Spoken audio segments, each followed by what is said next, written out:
കർണാടകയിൽ നഴ്സിംഗ് കൗൺസിലിന്റെ അംഗീകാരമില്ലാത്ത കോളേജുകളിൽ അഡ്മിഷൻ എടുത്ത ഉപരിപഠനം വഴിമുട്ടി 100-ലധികം മലയാളി വിദ്യാർത്ഥികൾ. കേരളത്തിലെ വിവിധ ജില്ലകളിൽ നിന്നായി ഏജൻസികൾ മുഖേനയാണ് വിദ്യാർത്ഥികൾ അഡ്മിഷൻ എടുത്തത്. പലരും പഠനം പാതി വഴിയിൽ നിർത്തിയെങ്കിലും സർട്ടിഫിക്കറ്റ് തിരികെ നൽകാൻ കോളേജ് അധികൃതർ തയ്യാറാകുന്നില്ല എന്നാണ് പരാതി. കോടതിയെ സമീപിക്കാൻ ഒരുങ്ങുകയാണ് വിദ്യാർത്ഥികൾ. ആ പൈസ നമുക്ക് അടയ്ക്കാൻ നിവൃത്തിയില്ലെന്ന് പറഞ്ഞപ്പോൾ അവർ പറയുന്നത് വെച്ചാൽ മോളെ പാർട്ട് ടൈം ജോലിക്ക് വിട്ടിട്ട് നിങ്ങൾ പൈസ തിരിച്ചടയ്ക്കാൻ നിങ്ങളുടെ സർട്ടിഫിക്കറ്റ് തരാമെന്നാണ് പറഞ്ഞത്. നിങ്ങൾ കോളേജിൽ ചെന്നപ്പോൾ കോളേജിൽ തിരക്കിയപ്പോൾ അവർ പറഞ്ഞു 25,000 കിട്ടിയിട്ടില്ല, കോളേജിൽ കിട്ടിയിട്ടില്ല. പിന്നെ ഏജന്റിനെ വിളിച്ചപ്പോൾ ഏജന്റ് പറഞ്ഞു ഏജന്റും എടുത്തിട്ടില്ല. എന്നാൽ ഇവിടെ പോയിന്ന് പോലും അവർ പറയുന്നില്ല. നിലവിൽ ഞങ്ങളുടെ പൈസ തിരിച്ച് കിട്ടിയാൽ അത്രയും നല്ലത്. 2,30,80,000 രൂപ സ്റ്റഡി ലോണും 1 ലക്ഷം ഞങ്ങളുടെ പൈസ കൊടുത്തത്. കർണാടകയിലെ 30ഓളം നഴ്സിംഗ് കോളേജുകൾക്കെതിരെയാണ് പരാതി. കേരളത്തിലെ വിവിധ ഏജൻസികൾ മുഖേനയും നേരിട്ടും കോളേജുകളിൽ അഡ്മിഷൻ നേടിയ വിദ്യാർത്ഥികളാണ് ദുരിതത്തിലായത്.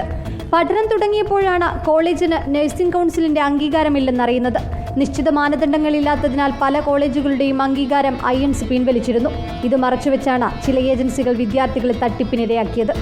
ഒരാഴ്ച കൊണ്ടും 1 മാസം കൊണ്ടും 1 സെമസ്റ്റർ കഴിഞ്ഞും പഠനം നിർത്തിയവർ അനവധി. എന്നാൽ പഠനം നിർത്തിയവർക്ക് സർട്ടിഫിക്കറ്റ് തിരികെ കിട്ടണമെങ്കിൽ കോഴ്സിന്റെ മുഴുവൻ ഫീസും അടക്കണമെന്നാണ് കോളേജ് അധികൃതർ പറയുന്നതെന്നും പരാതിയുണ്ട്.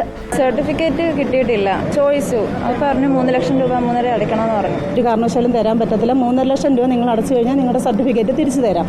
അതല്ല നിങ്ങൾക്ക് തരാൻ പറ്റത്തില്ലെങ്കിൽ കൊച്ചിനെ പാർട്ട് ടൈം ജോലിക്ക് വിട്ടിട്ട് നിങ്ങൾ ആ പൈസ അടയ്ക്കാൻ.